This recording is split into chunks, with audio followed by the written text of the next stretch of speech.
Dari kita. Saya beri contoh ini terutama untuk zuriat Rasulullah SAW. Nabi itu manusia, basar, tapi lakal basar. Nabi ketika muji Allah SWT ini supaya kalau sholat dengan hayati.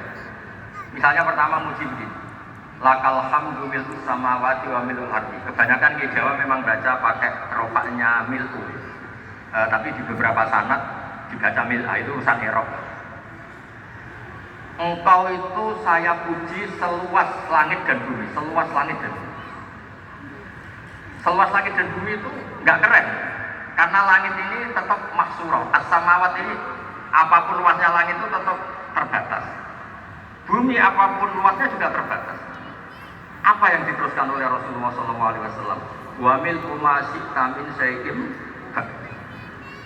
Dan pujian saya ini ya Allah sesuai kehendakmu, sejumlah kehendakmu, karena ini yang tidak terbatas. Begitu juga ketika Nabi dengan keterbatasan sebagai manusia, bukan sebagai Habibullah atas nama manusia. Nabi itu punya dua sisi, kadang sebagai basar, kadang sebagai Habibullah. Dan sama-sama penting untuk mengawal Islam. Saya ulang lagi, sama-sama penting untuk mengawal Islam. Ketika Nabi sebagai basar ngendikan begini, la nuksitan Allahumma lakal hamdu hamda yuwafi ni'amaka, misalnya pakai mukhatab wa yukafiru mazidah.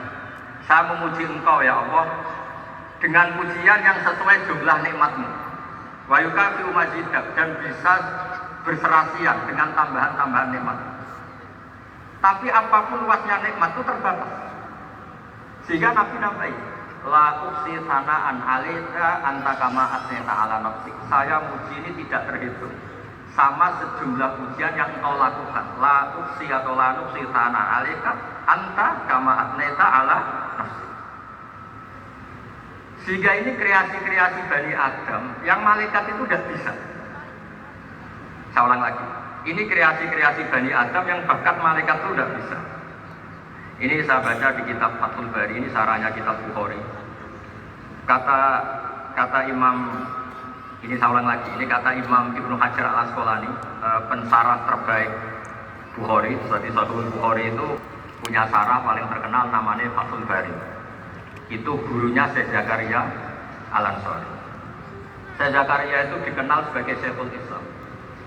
Itu berkahnya punya guru alim banget, keren. Ibnu Hajar al-Asqalani itu keren, keren itu keras. Kalau muridnya ada bisa itu keras sekali, tapi urusan ngaji saja.